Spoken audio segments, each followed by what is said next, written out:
And happy Tuesday, the 7th of March, 2023, Mhm. peak of the full moon. And as Melissa says, my Virgo sign is in its glory today. And so I'm going to mute everybody. Maybe that'll be easier. I'm going to mute everybody.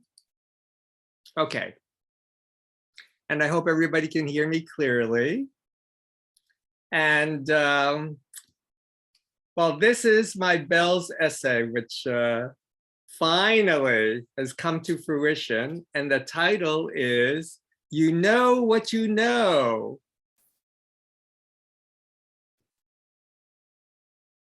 Lying in the hospital bed, looking out the window, I feel despondent and lonely. I see construction outside my window. What does this mean? No view? Just seeing the cage-like scaffolding climbing along the wall like a steel philodendron. One of the first doctors in white, very pregnant, looks like an angel and appears in my room. She informs me that my diagnosis is most likely multiple myeloma. However, there needs to be a bone marrow biopsy in order to definitely determine the condition. I did not realize that the procedure is going to be in my bed. My sheets are crumpled like crushed butterfly wings. The smell of alcohol and disinfectant permeate the room. Lo and behold, the angelic doctor arrives again to do the procedure with her assistant. I breathe a sigh of relief since I trust her. Before the procedure, I hear my sister Karen say, I think Ron needs morphine to dull the pain. Before I know it, an IV with colorless liquid is flowing through my veins. I slowly roll over to my right side like an elephant, enjoying the pillowy, muddy waters. I ask if I can play music. Yes, of course. My iPhone sits next to my ear and I put on soothing music. Alleluia by Ricky Newell. I transport my mind into the heavens and stars as the needle punctures my hip. I begin to chant, Om Mani Padme Hum, Om Mani Padme Hum. And as I feel the needle going deeper, I chant even louder, Om Mani Padme Hum, Om, going with the movement of the steel pin digging into the white structure of my hip bone. One more time, says the saintly surgeon, Om, Om, Om. You can hear my anguished moans in the waiting room. Is this the pain the doctor will feel when she gives birth? Time seems eternal, and then it's over. Oh, wow. I roll back and relax on my hospital bed, surrounded by supporting barriers on each side. I credit my mother for demonstrating the power of appreciating the world around us and expressing gratitude to others. Due to tuberculosis, she had one lung removed when she was very young. Then she was nearly killed by a car that plowed into the playground of children near her home. She had to ask permission from her future mother-in-law to marry into the Chin family because of class differences. Her mother died by suicide at our home. Her doctors said she would never have a family. In spite of all those sufferings, she overcame all with grace and fortitude. She was known throughout her life as a kind, generous person who was always smiling.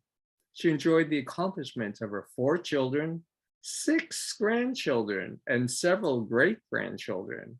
And she outlived her husband, our father, by 25 years. My own resilience is tested during interminable waits for transportation to the hospital or home, and the agonizing pain of going over potholes while driving back and forth. I will never forget the day when my mother-in-law, Atlanta Mama, screamed outside to get the attention of my transport van. My endurance is tested regularly by medications that affect my bodily functions, by recurring fevers, and by living with AIDS in our apartment 24/7, destroying any pretense to privacy.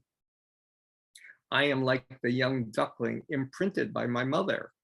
I find reason to express my gratitude with a word or smile to my nurses, my doctors, and the EMT and paramedic teams who pick me up by stretcher ambulance for twice weekly infusions. Everyone comments that it is a pleasure to take care of me. I think that's because I feel and show honest appreciation for the care they give me. For the first year or so of treatment, I was in survival mode, not looking ahead. I used all my energy to stay in the present and did only what I needed to do to get through each day. Here I am supposed to be, the feng shui master, the Chinese ideology creating harmony and balance in one space.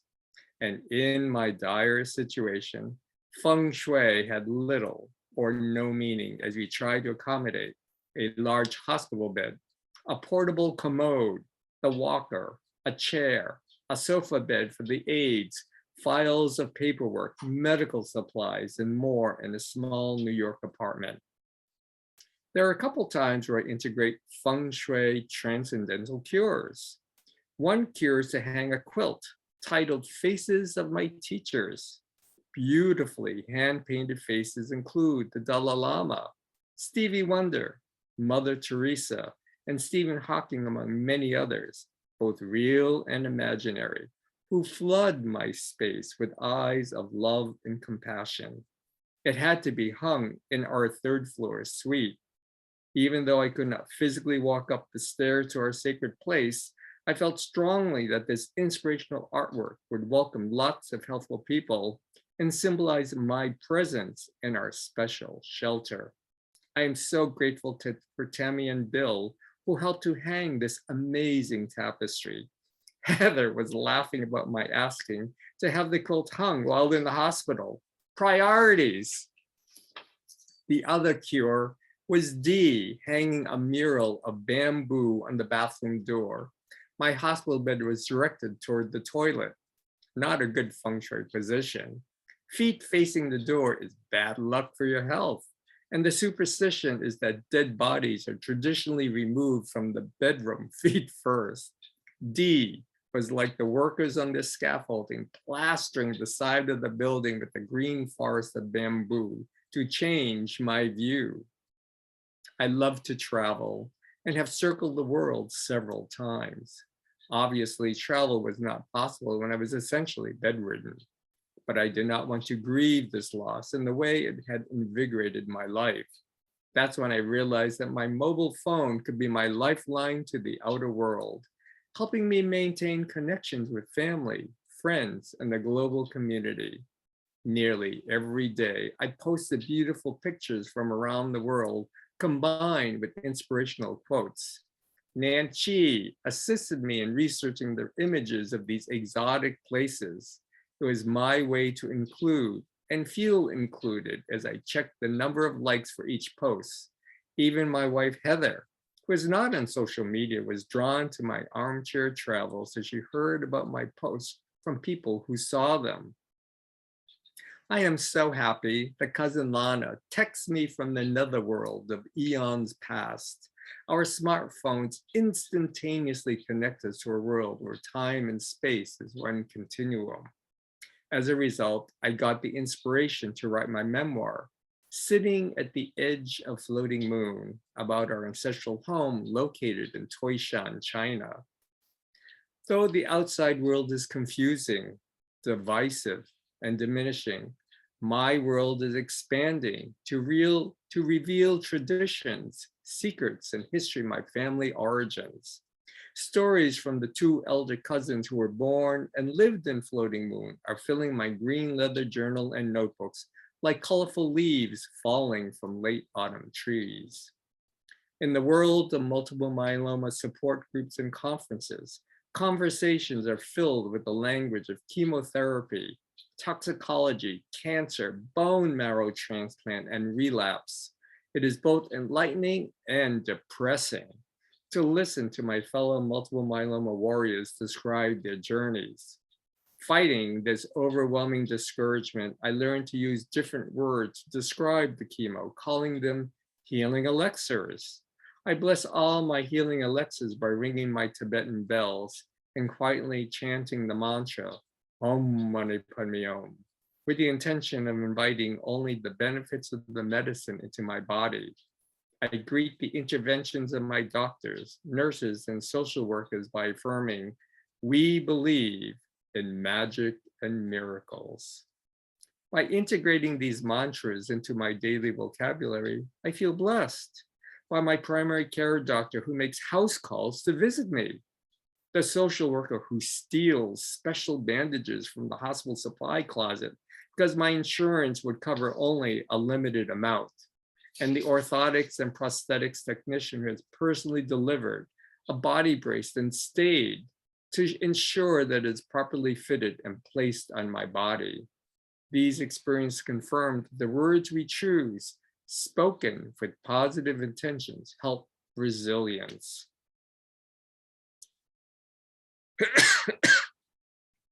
Here it is, 6 years later, I realize that I am capable of more than surviving. I also realize that yes, the quilt has indeed welcomed many supportive people into my life. I am truly grateful for my Bells of Hope family. Each member have immeasurably contributed to my well-being. I have learned so much from our heartfelt company of support and understanding. By hosting our daily gathering, I'm strengthened by the group's commitment to each other, by creating a lighthouse shining harmony, peace, compassion, kindness, gratitude, and love to our global community. Anton helped me preserve my chi energy ball, the vital life force, leaving me with the lasting image of my spine to be like the Eiffel Tower, this iconic structure connecting me to the wisdom of the universe while anchored to Mother Earth. Heather unwittingly has become my personal aide, caretaker, nurse, and advocate. Overnight, she transformed into the lioness watching over her disabled companion. She is my Kuan Yin, the Chinese bodhisattva of compassion, mercy, and kindness. Her sense of willpower and unwavering determination is substantial and palpable. A caring friend quietly speaks to me and divulges a confidence after sharing the ups and downs of her own health journey. You are one of the chosen few. This is an opportunity to die and get reborn in the same lifetime. I close my essay with this quote from a Dr. Seuss book, Oh, the Places You'll Go. You have brains in your head, you have feet in your shoes. You can steer yourself any direction you choose. You're on your own and you know what you know. And you are the one who'll decide where to go. So that's my essay, and hope you enjoy. So,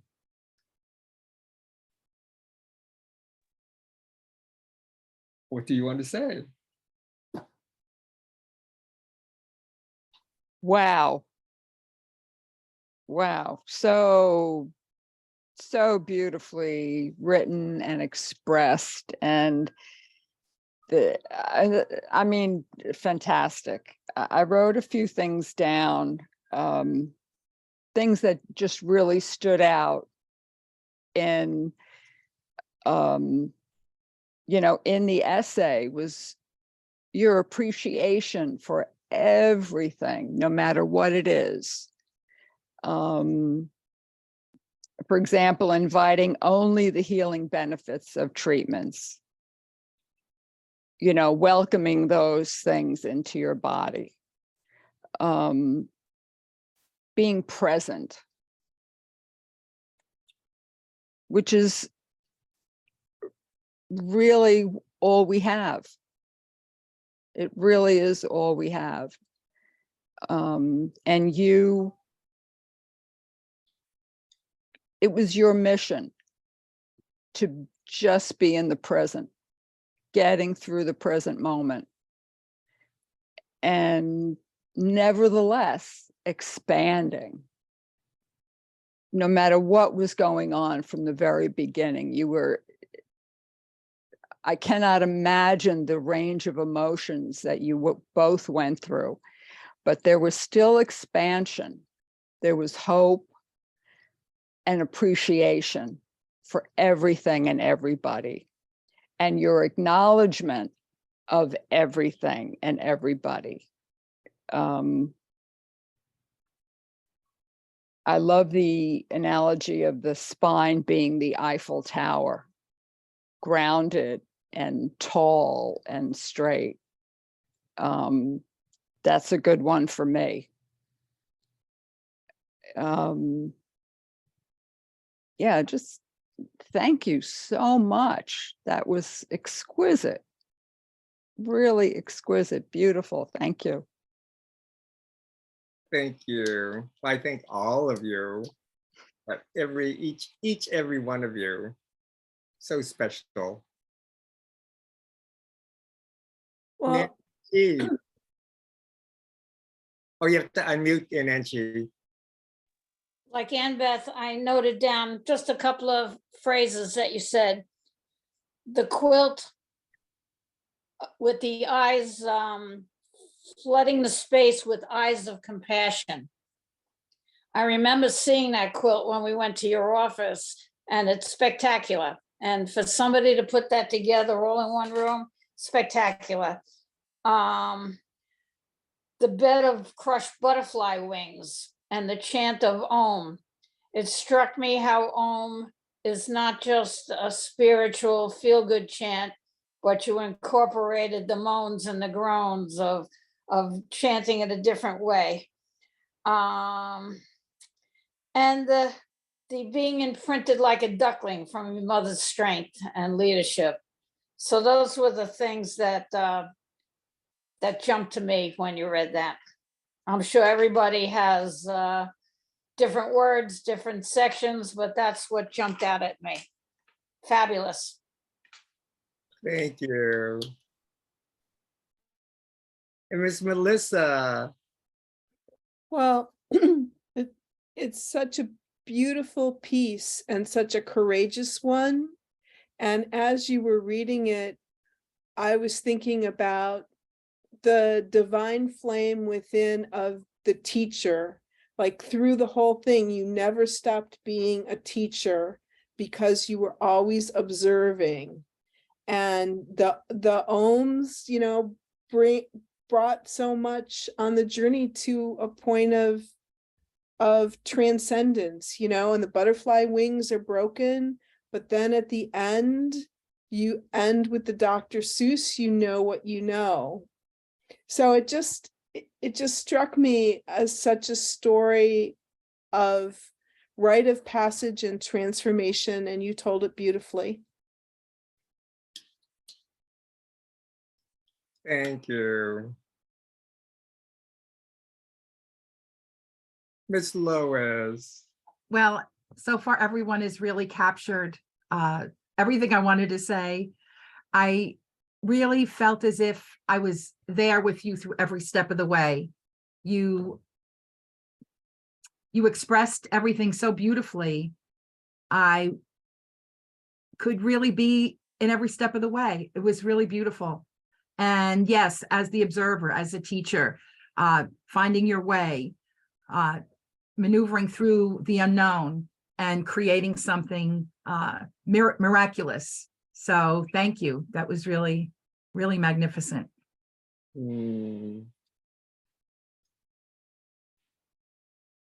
Miss Judy. Yeah, I'll repeat what everyone else said, but I won't take up your time doing that. But what I was struck with, now I can't remember what I was going to say. I was struck with how people came to you. People from the hospital, people were drawn to you during this time when, you know, you were,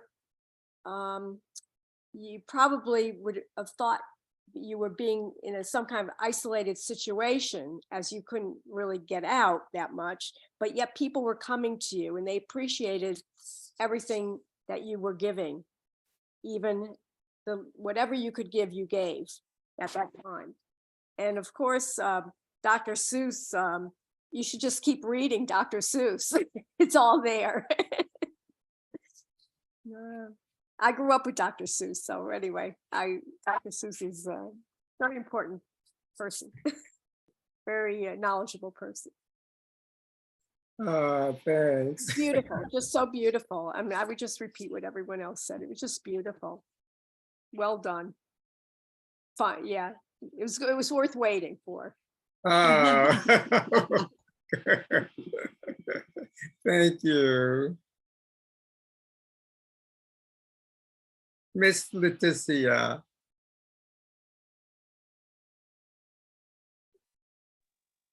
Hello, everyone. I agree with what everyone said. It was very, very poetic, very all in finesse. And it just shows how far you've come. And I am in awe of your strength, of your resilience, and of how you acknowledged many people who are still beside you, who are still part of your nucleus. Of course, Heather, who was extraordinary, and Nancy and Tammy and Dee. So it's interesting how throughout this journey, we are still with you, and the best is yet to come. And at the same time, you showed your vulnerability, but with humbleness, with humility, I mean. And this is very powerful because it's the truth. So I think people resonated to this and were able to give you the kind of care that you needed. So I think this is it's a wonderful expression and manifestation of what you had put as intentions. And it's really, I love you so much. It's extraordinary. Thank you, RD. Thank you for being in our lives. Thank you for starting the bells. Thank you. I love you. And I love you too, Heather. Thank you. I love you too.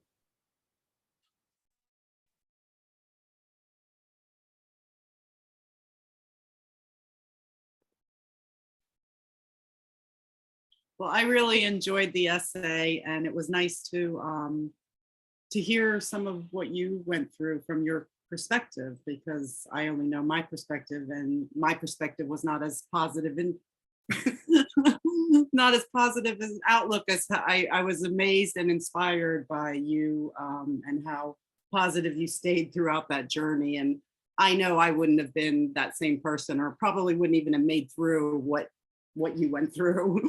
And I know people say, oh, you don't know that. And I'm like, yes, I do. I just wouldn't have done it. But anyway, you were a positive inspiration. I loved hearing from your perspective of what you went through. And I loved the analogies and the poetic metaphors that, but it was truly, I just have to share this because I'm on this silly email thing, and I get emails from this place, and it's usually about the government and vaccines and all this stuff. And they have these quotes that they send out, and they're usually like serious or from, politicians and today it happens to be a quote from Dr. Seuss, and I could not believe it. It was like so cosmic. I couldn't believe it. So the more that you read, the more things you will know, the more that you learn, the more places you'll go. I was just blown away that there was a quote by Dr. Seuss today. Thank you.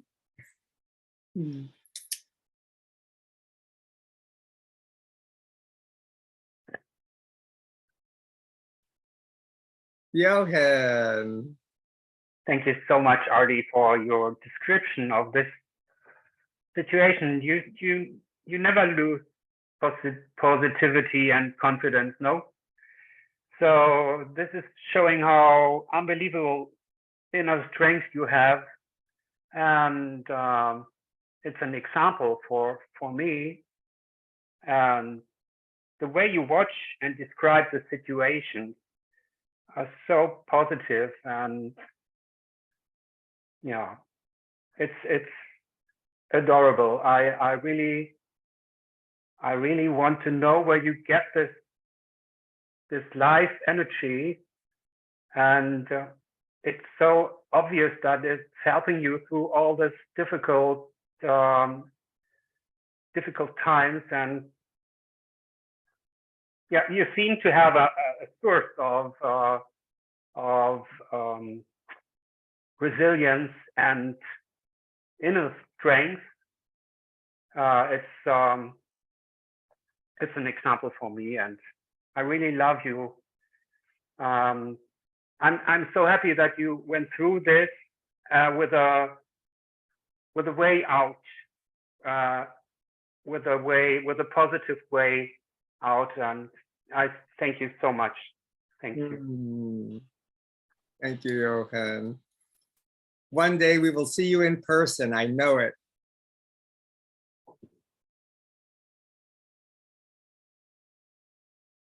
Mary Beth. Wow.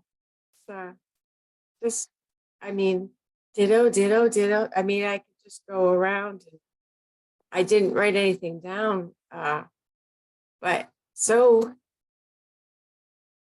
inspiring, moving. I'm not really crying, it just happens. It's just like, I think of hiccups with water, and I'm helping the planet. But to have the gift of being part of that, you know,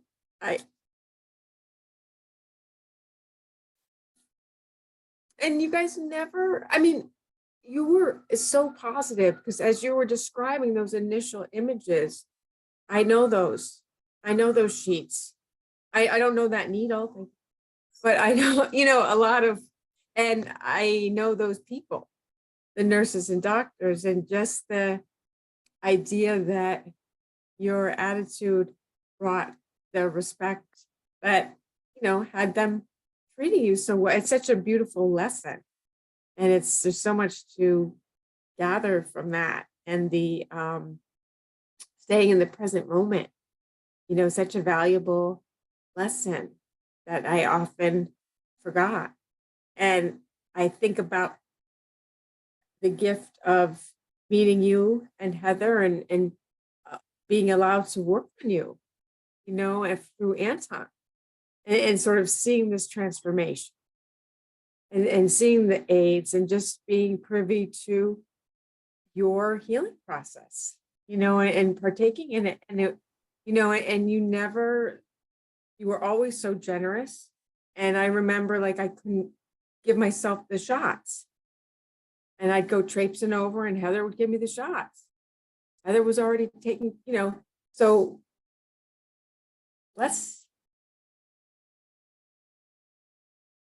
today is 6 years for me since I had my head cut open. So I just think this is the greatest thing that came from it, is RD and the bells. You guys are so patient. So thank you for your gift of your courage. Your moving forward helps the world.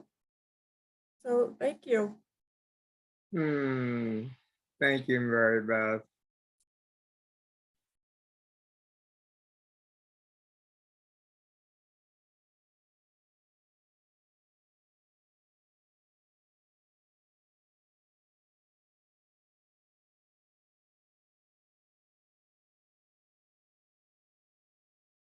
Mr. John.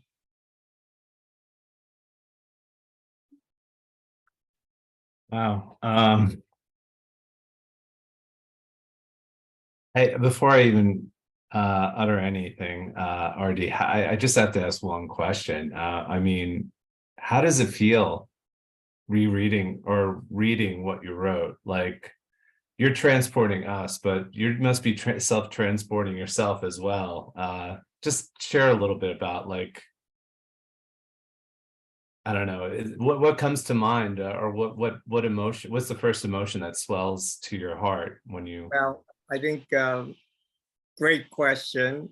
The first time that I read it, actually, I read it to Heather. I was crying. We were both crying.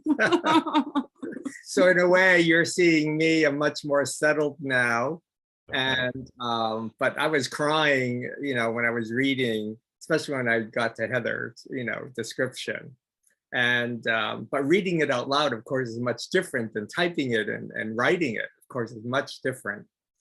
And I really do have to say that I took this at-home writing retreat with Allison, the writing coach, who is actually coming to New York on March 21st. She's going to be at the Housing Works on Crosby Street. I don't know whether I'll be able to see her there, but I hope to see her maybe in person. But I took this at-home writing retreat. As soon as during that writing retreat, these words just came out of me. So I really credit her to kind of get me going again in my writing. And also it was, so all these emotions just sort of like, and I was writing it with my Buddha buddy across the street who's going home soon. Anyway, and the green team. Anyway, just to let people know, John has, had his Buddha buddy and his green team of plants to come stay in the third floor space while he was going through his transitions. But now it's like settling down now, and they're going back home. So anyway, but that was all part. So to answer your question, it was really an incredible experience to write this. And also, it has been a journey just writing and connecting to Cousin Lana. I mean, she instigated all of these memories and said, now, what do I do with all of these memories? And then here in the Rubin Museum, they're talking about, writing an ethical will, just writing. And so in a way, this is part of my ethical will. This is my word to all of you. So if anything happens, this is what I'm leaving behind. This is my legacy. So anyway, and all of you have shared a piece of yourself in your This I Believe. And to me, that is absolutely, so precious, so special, each one of you which have contributed. So, all of this is our legacy as the Bells family together. And that to me is just so, it's just priceless. I don't know how else to say it. It's priceless. And anyway. Well, this experience, RD, has been priceless, and this journey that you've invited us on has been priceless. And I thank every day that we had the opportunity to cross paths when we did, and for you to invite me into this forum of love and light, and this journey of love and light that you've embarked on. And what I find most amazing about your essay, RD, is that there's not one hint of bitterness, of resentment, and Art and Heather, you said it. I mean, you absorbed a lot of the brunt of this crazy medical system that you had to navigate and endure and battle, and yet I didn't sense any of that infiltrate into the light of your essay and to your writing, which is remarkable. That for me is like so inspirational, that you can just keep your, take the higher ground, father, using Mother Teresa's words. So thank you for sharing this example today. I'm so moved by it, and I love you too, and love everybody here, and thank you. Thank you, John. Judy, you have to unmute. I was doing an architecture project across the street, and I just wandered in. I hadn't seen you for a very long time. I wandered in, and Heather's there with a towel around her hair with nothing else on. And you say, Heather, go to that drawer and get my drawings. And you're lying there and you're going through these drawings with me and showing me what to do. And it was just amazing. I mean, that I got in touch with you again at that time. And then also with Anton. And but it was just, I think that's why one of the questions I had for you, I was looking for a healer, actually. And you said, oh, you don't want those healers, call Anton. And you took out all your colored pencils, and it was just beautiful. It was, I hope that during that time, you also could transcend a bit back to the colored pencils and to the office. And I hope that also made you happy at the time, even though you were lying there like not in a good state.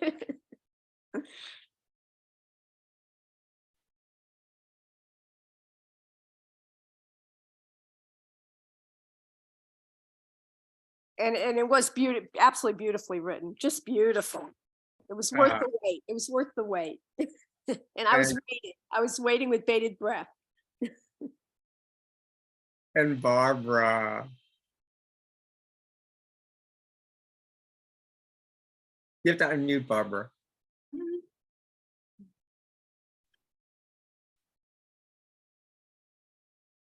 It was very powerful, very, very powerful. It said that words have a living vibration. And that's what I experienced, the vibration of those exquisite words that you use to describe your experience and how you transcended all of that by aligning with your divinity. And it is your divinity that I experienced as you were reading your experience, your journey, your rebirth. And I was moved to tears because I could feel the love, the compassion, the kindness, all that you are as a human being and as a divine being. That's what I was feeling. And I'm just absolutely moved by that.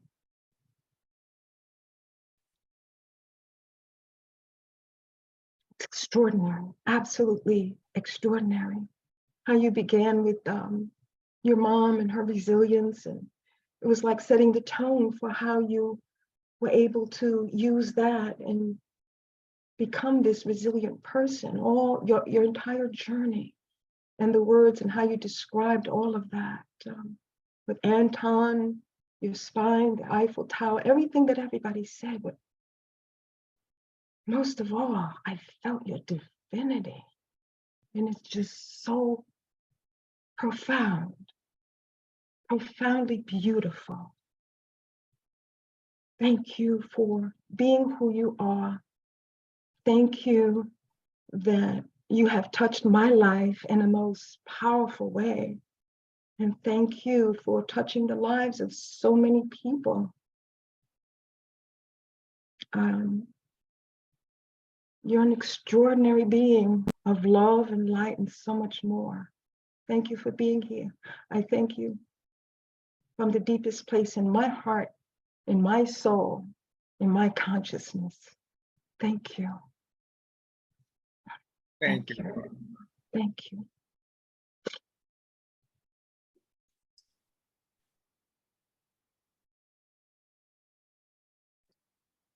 Well, I'll go. I've been trying to hold my shit together here. Not very well. I kept getting up to get Kleenex, so I finally brought the box over.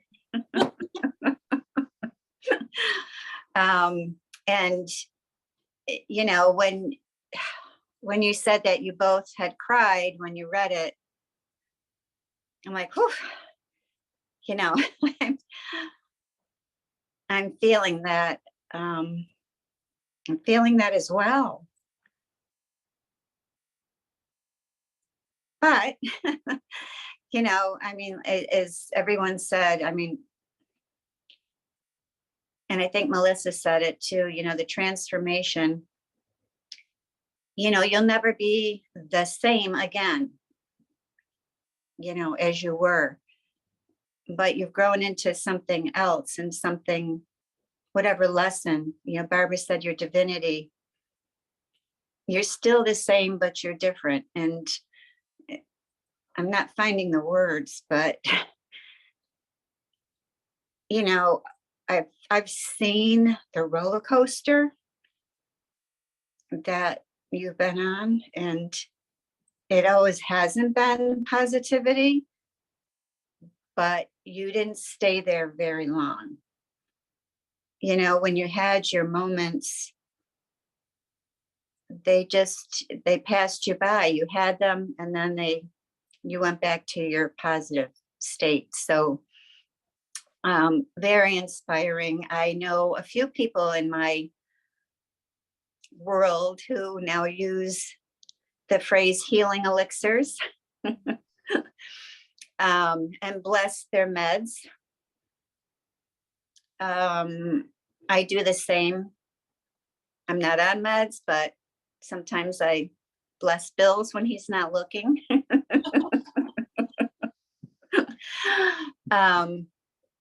Yeah, it's been a privilege to be able to be a part of this journey with you and to continue and just see your growth. I mean, from 6 years ago to now is incredible. Incredible. The body breaks, not being able to move, the pillows, everything. And I see you now, and it's just, I see the Eiffel Tower. I see the Eiffel Tower. So, and Heather, you know how I feel about you and everything you've been through as well. So, but I'll have to say that I love you both so much. And you've worked through this, you know, finding your way to this really good place right now, you know, and it just fills my heart with joy to see that you've really come to this really good place. So bless you. I love you. Thank you. I love you. Thank you.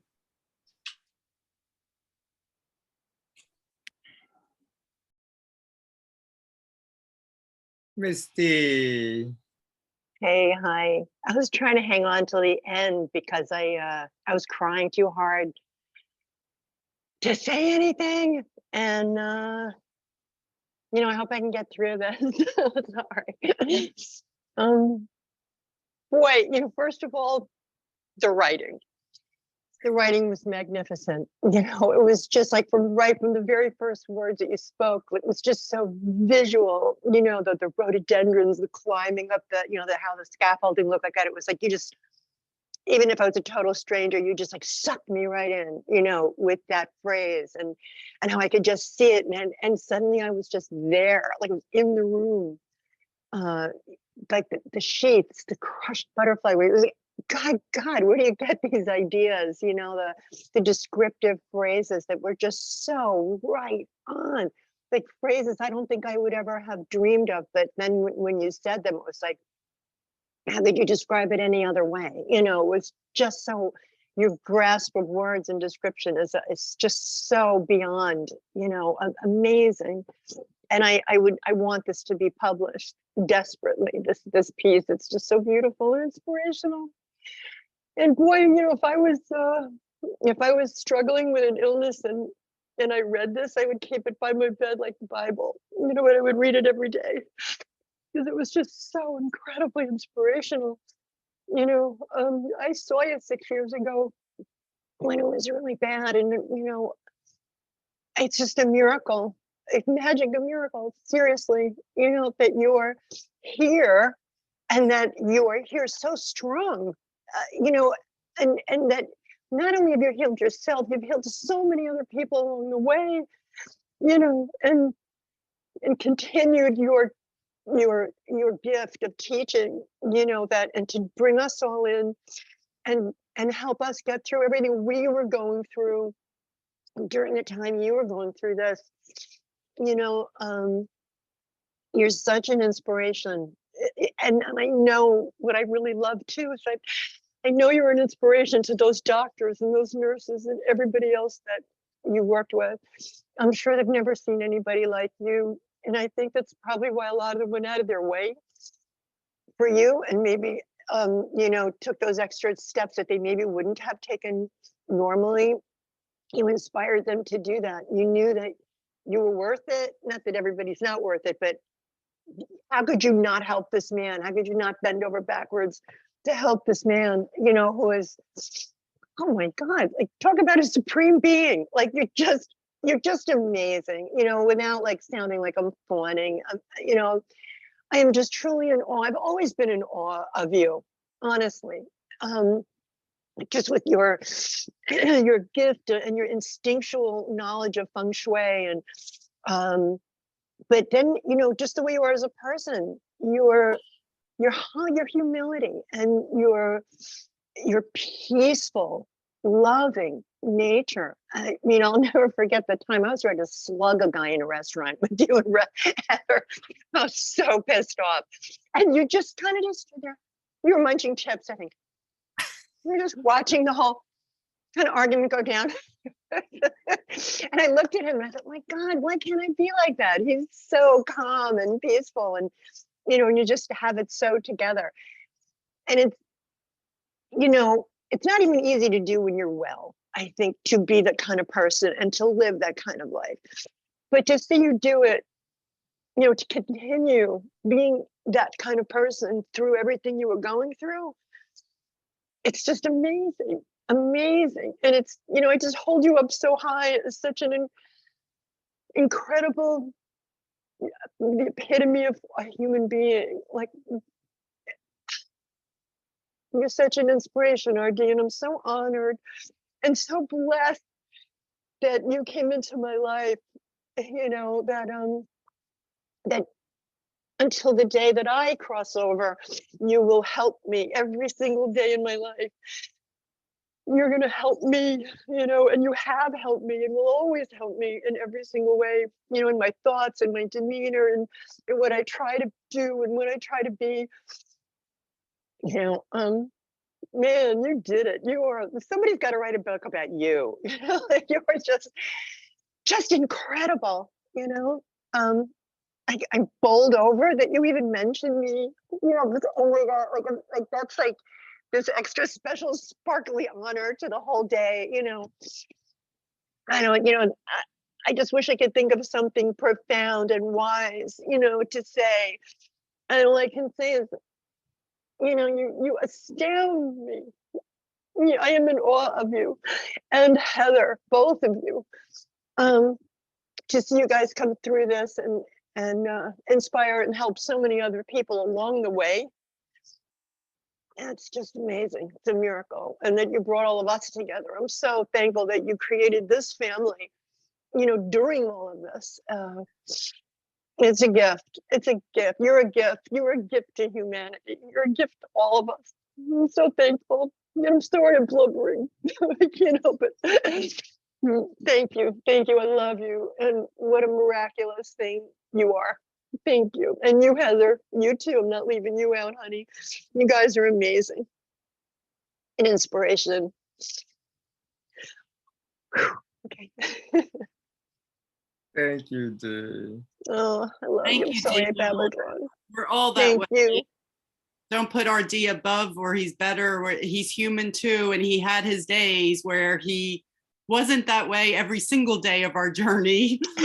There was many days that he was done and he was giving up and he was done living, and it wasn't every single day and every single moment wasn't positive. Yeah, so, but we're just, he's human too. We're all human and we all have our gifts to share. But thank you so much for your kind words and we love you. Thank you. Well, I think you guys are superhuman, truthfully. And also just to comment really quick about the two doctors that RD mentioned that came by, did not know us and did not know him. Those were true magic and miracles. The one doctor, the PCP, we had met him one time. It wasn't like we had this relationship with him. And the other, the brace doctor, we were shocked that he's never made a house call before, and it was highly unusual. And there were really miracles along the way that are unexplainable. Well, you guys drew them to you. You know, you were open for them. The roads were open because of you were willing to let it in, and you know, through your attitude, you know. We just needed a break. Oh man, you guys are unbelievable. Unbelievable. I'm just so glad you're still here. And doing so well. You know, to see you come on and see your face on the screen, and you just look so beautiful and radiant and round and full, you know, not sick and weak, you know, you just, it's a miracle. It truly is a miracle. Honest to God. And I'm Nancy, just so thrilled to be with you guys and to know you. The biggest miracle of this whole thing is that you wrote that entire essay and didn't once mention food. You didn't talk about positive food. It's like, it's a miracle. It's a miracle. great observation, Nancy. As far as these people showing up out of nowhere, the day we were planning my daughter's funeral, Bruce was scheduled to do a sleep apnea thing. He needed a special machine and special testing, and it was supposed to be a phone call. And all of a sudden, this man with a briefcase shows up at my front door. He was a salesman. He came in, he set Bruce all up with the machine. He showed him how to work it. He came back a couple of days later, took it all back. He didn't have to do that. He just took his own time out and made sure that he wasn't going to have a heart attack on top of the funeral. You know, there's people out there and you never know when they're going to show up. But I'm amazed that you didn't mention hospital food at any step of the way. Maybe he'll add it in now that you mentioned it. I think so. My father-in-law would eat nothing but mama's cooking, his wife's cooking. They were married for 65 years. She was a fabulous cook. And he had to go in for a pacemaker or something. And he was so scared about the whole procedure that he wanted to stay in the hospital so the doctors could watch him for like a week. And we said, you don't need it. It's an in and out. They're going to be done in 2 hours. You're going to come home. No. We said, well, why do you want to stay? And he goes, well, the food is great here. It's better than mama's. At that point, we were ready to put him in a psych ward because we knew he was over the edge. That's funny you mentioned food, Nancy, because the one time RD basically almost died of septic shock and was in ICU, and I went up there and he never complained about anything, but he did at one point complain about the hospital food and ask for me to bring food. And so I was sitting there having to make food and bring food to the hospital. And this one time I went up there and he did not eat, he did not want food. He turned on the television. And he had been in the hospital 6 or 7 times and never turned on the TV, always wanted food. And that's how I knew something was seriously wrong, was when he didn't want food or talk about food or. Yeah, I knew it had to be there somewhere. Yeah. You just brought it back, that memory for me. Maybe the food is a whole nother essay. Yeah. You know, with like the recipes of what you guys have been cooking all this time and everything. That's like, it's too much information to stick in this essay. And Rita. That's a good point. Yes, absolutely. I agree with what everyone said. It's just amazing to sit here and listen to it and hear about your mother's resilience, which was just not accepting what people told her and going forward with her own life mission, and your positive thoughts, your mindfulness, just wonderful to hear, how you keep everything positive, how you think the positive thoughts, how you take and make something into a positive, like the healing elixir.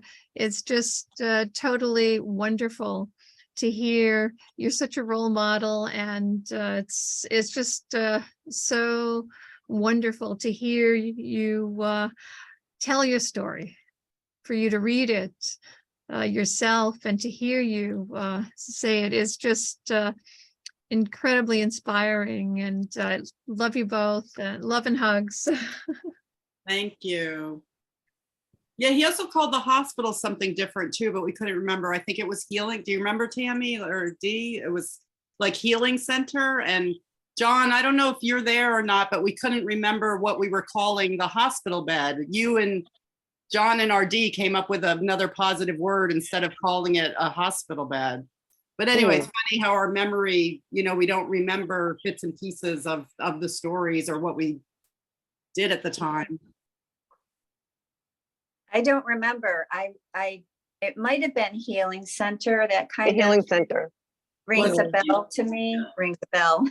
But yeah, and I think that, you know, the vibration that you emit brings these people to you. I don't think they have a choice. I think they're just drawn to you like moths to a flame or something, you know? And Yeah. I remember when you were, you know, I saw you that day after Christmas, the Christmas before you were diagnosed, and you're trucking of all that stuff and everything. And then, you know, you end up in the hospital. And I remember coming when you were first there, and I brought you hamburger soup because I knew. I mean, this man loves his food, can eat more than my, you know, now adult sons. But, you know, I always make a double batch if they're going to be here. Same with RD, you know, this man and his stature, I don't know where he puts it, but he can put it away. It's amazing to me. And yeah, I remember, oh, this soup, this hamburger soup is so good. It's just, so yeah, the food was a big thing. And Nancy, that's so funny that you said that, because I didn't realize it, but it was a big part of his life. Yeah, for sure. And I didn't comment on your writing. I'm so sorry, because I was just, I don't know where my head is at, but yeah, I mean, just so beautiful. And I love the Dr. Seuss at the end. What a great way to end that. I'm going to have to reread that, because my kids had all the Dr. Seuss books, and I just think there's a lot of wisdom there, like Judy said. So thanks. I'm trying to Thanks for thinking that. I'm trying to remember what inspired me to get to Dr. Seuss to add to my essay. I'll have to go back to I just did it last week, but it's just like, wow, I don't know where that came from. Well, your vision board, doesn't it have all the places you'll go or something on it? Oh, that's right. Yeah. Oh, The places you go. That's true. That was from Dr. Seuss? No, that was actually from the National Geographic. That was from magazine. National Geographic. I don't know. Sounds the same. They stole it from Dr. Seuss. Well, thank you so much for being here. I really appreciate it very, very much. And actually, the next essay I'm going to write is the beginning of the bells, how the bells came to be. So that's already ruminating, and it's getting all my notes together on that. And actually last night it was fascinating just to go back to my emails back in April of 2020 about how I invited all of you to start being a part of this wellness group. So anyway, on that note, if you want to stay on, it's past 12:30. But if you want to stay on, we'll do a nice little meditation. And if you have to leave, then you just have to leave. But you know, we'll be here. We'll still be here. So anyway. Thank you so much, everybody. RD, Thank you. Thank you. beyond words. Thank you. And thank fell you, off my Heather. snake. Thank you. Thank everyone for being here today. Yes, I appreciate it very much. Thank So you. to run to the doctors. But thank you. See you later, Mary Beth. And Jochen, can you do the closing at the end? Are you available to do the closing? Oh, great. Yes.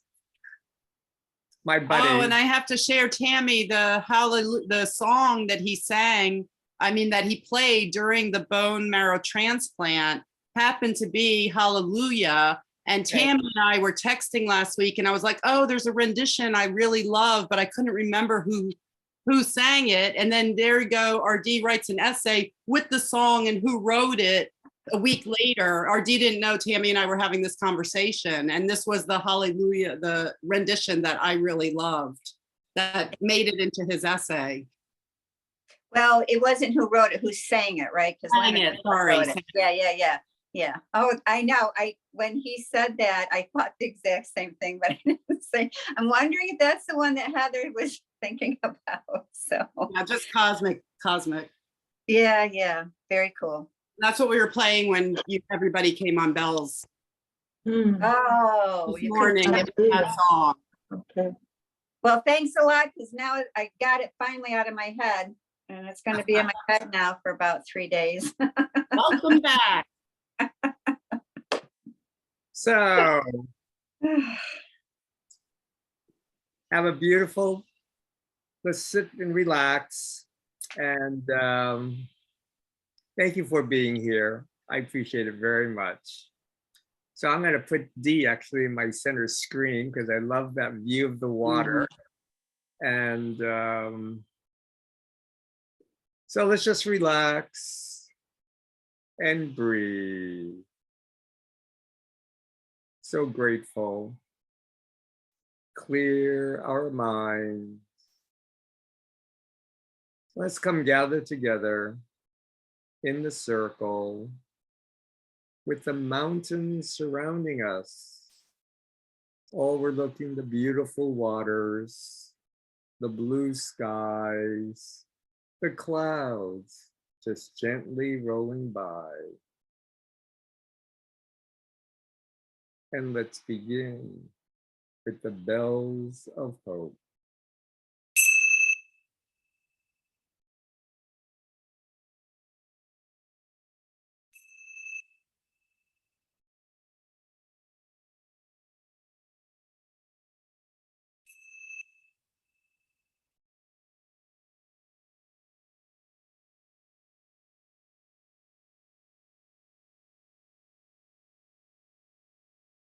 And just relax. Breathe. Inhale love and exhale love. And as we're all gathered here together, we are like a beautiful lotus flower.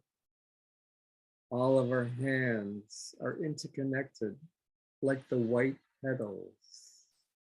And in the center, our hearts are all joined together, emitting radiance, wisdom, gratitude, peace, and harmony, and love. And we're just floating together on the cool, calm waters, the waters of life.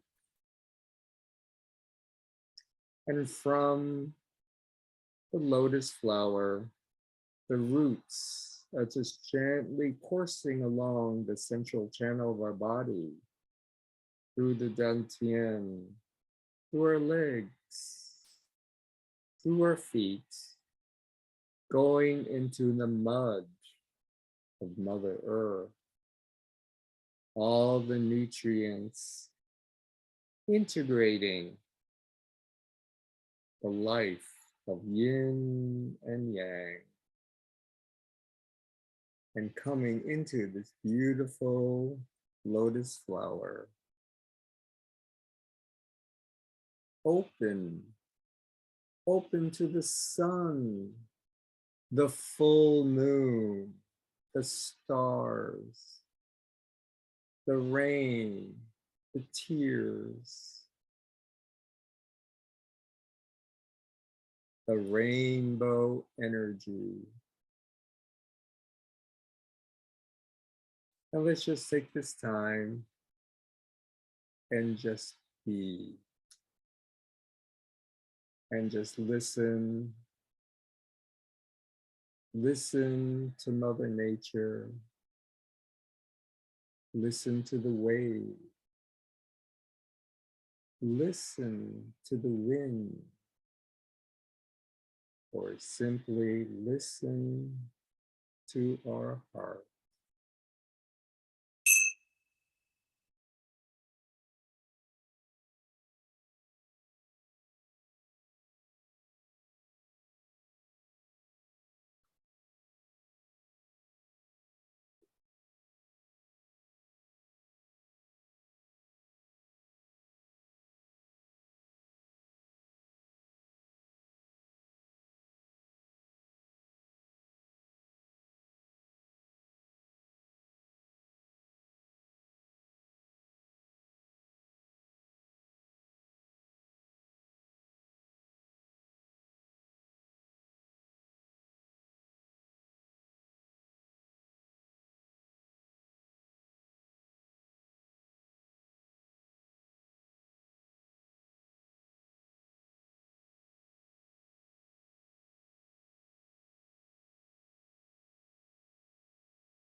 So let's just gently, gently come gather together.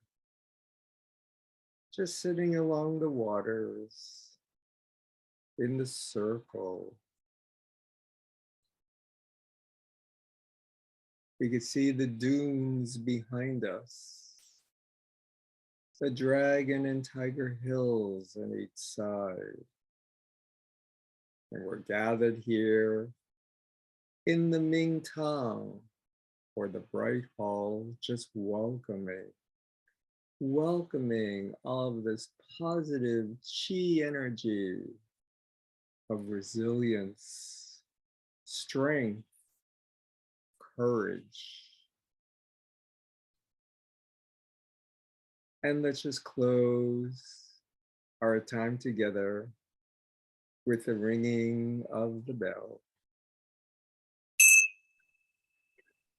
Om Mane Padme Hum. Om Mane Padme Hum. Om Mane Padme Hum. Om Mane Padme Hum. Om Mane Padme Hum. Om Mane Padme Hum. Om Mane Padme Hum. Om Mane Padme Hum. Om Mane Padme Hum.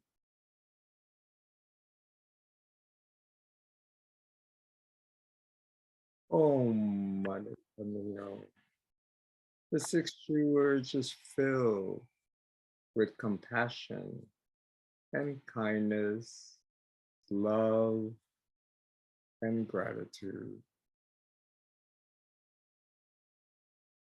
And gently, gently take our palms and place them together and rub them.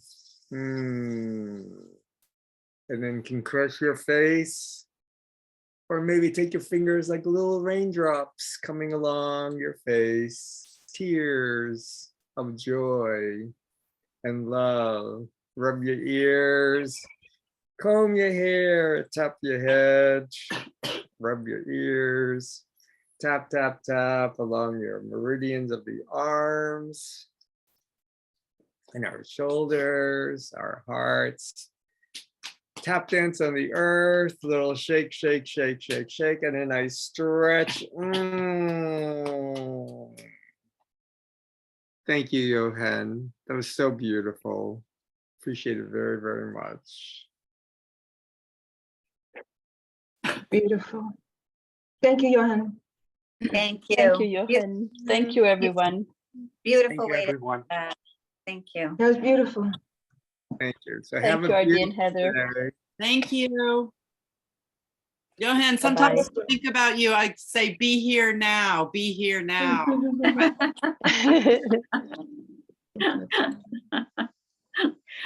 Oh, gosh. Yeah.